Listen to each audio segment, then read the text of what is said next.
Alô, galera ligada aqui no canal Atenção Vascaínos, muito bom dia para você que está ligado aqui no Acorda Vascaíno nessa segunda-feira, dia 21 de julho de 2025.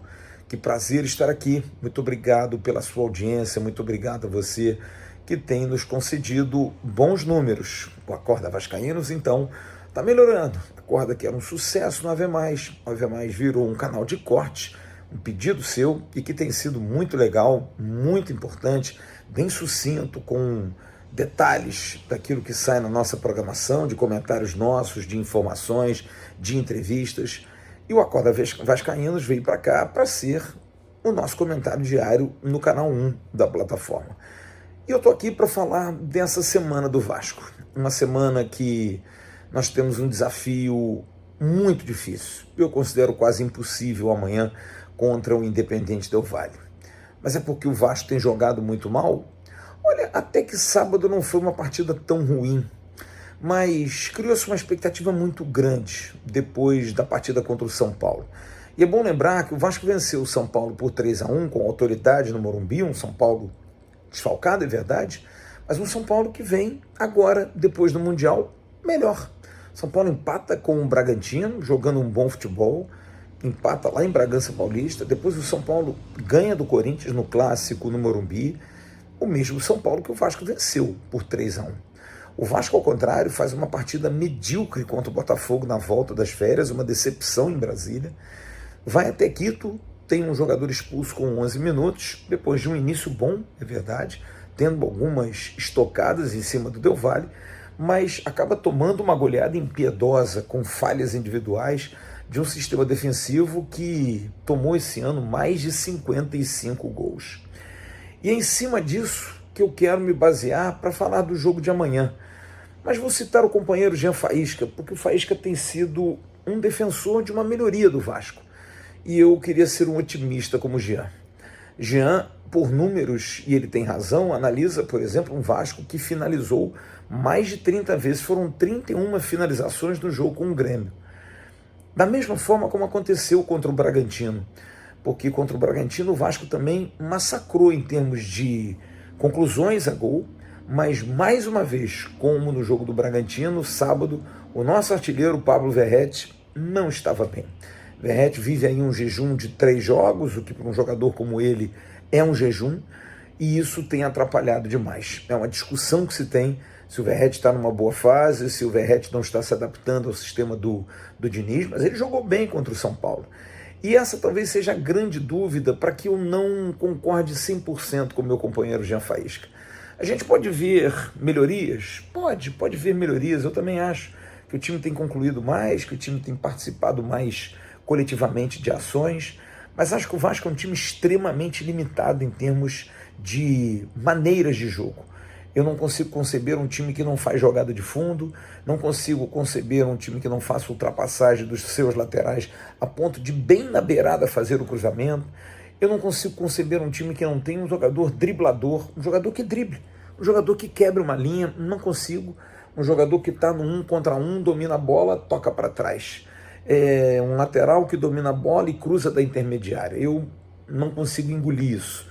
Então eu acho que faltam variações e variedades ao time do Vasco que somente uma diretoria antenada poderá dar. A gente viu o Botafogo, por exemplo, jogando, como eu vi contra o Sport Recife, e é incrível como os scouts do Botafogo quase sempre acertam. Contrataram um zagueiro chamado Caio Pantaleão, que jogador incrível, que veio lá do Krasnodar. Como é que o Vasco não enxerga um jogador desse? Você vê o Vitinho, lateral direito, que nem sou tão fã, mas é um jogador que tem jogado melhor, tem jogado bem, veio do Wolverhampton. Você vê, por exemplo, o Montoro, jogador contratado argentino, ótimo jogador de qualidade, jogador bom. Enfim, o Botafogo ele dá lições dioturnas de como fazer essa análise de mercado, como fazer isso. E o Vasco não. O Vasco só erra, o Vasco só arrebenta no seu departamento de futebol os treinadores, porque lá passam, porque foi assim com Rafael Paiva, quando perdeu Adson e David, e teve aí uma dificuldade grande para repor e não repôs. Foi assim com o Fábio Carille, sem entregar a ele pontas, e da mesma forma com o Fernando Diniz. Só que Diniz é um treinador que tenta variedades, mesmo sem ter peças fundamentais. E o time tem realmente construído mais chances, tem feito mais. E acho que se não perde o Piton em Quito, poderia fazer um jogo mais equilibrado. Acho até que perderia. Perderia porque a defesa do Vasco é uma defesa que tomou 55 gols nessa temporada. É um time que é muito desequilibrado. E que é por isso que eu não concordo com o Jean, porque é um time que ofensivamente está criando, mas é um time que defensivamente deixa muitos buracos, deixa muitos erros, com zagueiros inseguros, com um volante que é um volante que eu até gosto, mas é um volante que também está inseguro, que é o Hugo Moura, com laterais que estão muito inconstantes, como Piton e Paulo Henrique, e que está se garantindo muito pela grande fase que vive o goleiro Léo Jardim. Então, por esse aspecto, eu não consigo ver um time que, tudo bem, pode até ter evoluído em um quesito, mas o futebol não é feito apenas de parte ofensiva. Precisa ter um equilíbrio entre meio de campo e também defesa. Aliás, ontem, por curiosidade, eu estava vendo um jogo retrô entre Atlético Mineiro e Palmeiras, e qual não foi a minha coincidência no jogo em que o Atlético venceu e o Atlético tinha dois volantes, Jair e Tietê, dois jogadores que estão no Vasco, dois jogadores que foram campeões brasileiros naquele ano com o Atlético Mineiro. Será que o Vasco não poderia utilizá-los? Será que Jair e Tietê não podem jogar juntos novamente? E jogavam bem, num time que tinha volúpia, porque o meio era Jair, Tietê e Nath Fernandes. Na frente tinha o Eduardo Vargas, o Hulk e Savarino. Era um time que tinha jogadores de velocidade na frente e tinha Jair e Tietê jogando como meias. Então, talvez seria uma opção fazer uma mudança, tentar alguma coisa, mas eu queria só falar sobre essa questão do desequilíbrio, que eu acho bastante claro. E exatamente por esse desequilíbrio que eu não consigo acreditar que amanhã o Vasco consiga reverter. O futebol, ele é feito de surpresas, é claro. O Vasco pode meter um gol logo no início, fazer o jogo uma pressão. O Del Valle pode ter um jogador expulso, pode ter um jogador expulso. O Vasco pode virar o primeiro tempo por 2-0, pode vir na pressão, mas a minha preocupação é, primeiro que ofensivamente o time está perdendo muitos gols, a pressão está batendo, mas tem um dia que ela vai entrar. O meu problema é lá atrás, a nossa defesa é muito inconstante. Nós temos um zagueiro que, para mim, é uma tragédia hoje jogando, que é o João Vitor, e que tem que jogar porque não tem outro. Porque o Vasco trouxe o Maurício Lemos, jogador que não jogava no Galo e não está jogando no Vasco também, já entrou meio que, né, no limbo com o técnico Fernando Diniz, que já não o colocou no jogo de sábado. Enfim, é uma situação muito difícil do Vasco, porque tem um elenco desequilibrado, como disse o próprio Admar Lopes, diretor executivo, que não se consegue repor porque a direção não tem competência para conseguir, porque sempre usa a desculpa de não ter dinheiro, não tem como, quando precisa. E esse desequilíbrio no elenco é um desequilíbrio no time. E por ser um time desequilibrado, acho que dificilmente o Vasco vai conseguir ter o equilíbrio necessário para vencer o bom Del Valle. Porque a gente vê exemplos aí de vitórias que o Vasco teve, como foi o Universitário do Peru, quando o Vasco venceu por 5-2, lá em 2011, 2012, enfim.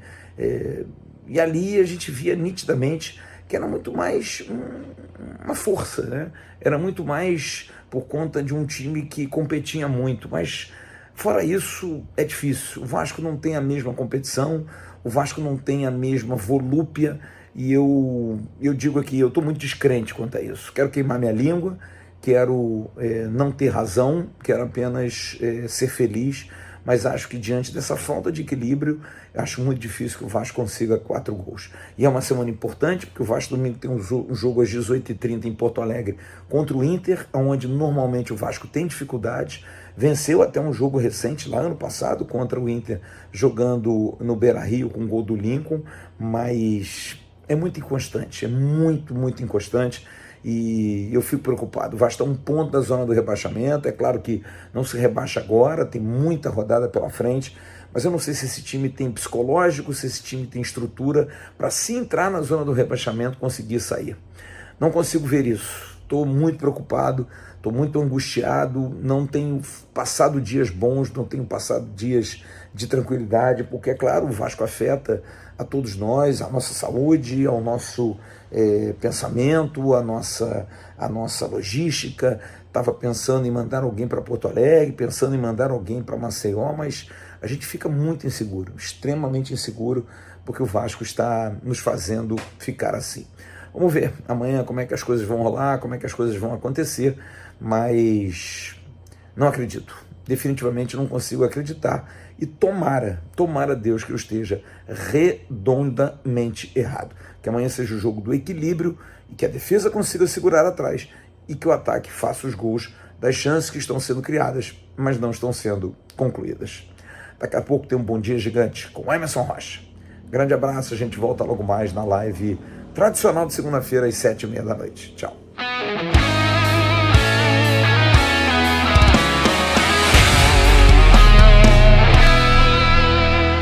Levantamento para Roberto Dinamite, sozinho, atenção, vai enfiar, gol!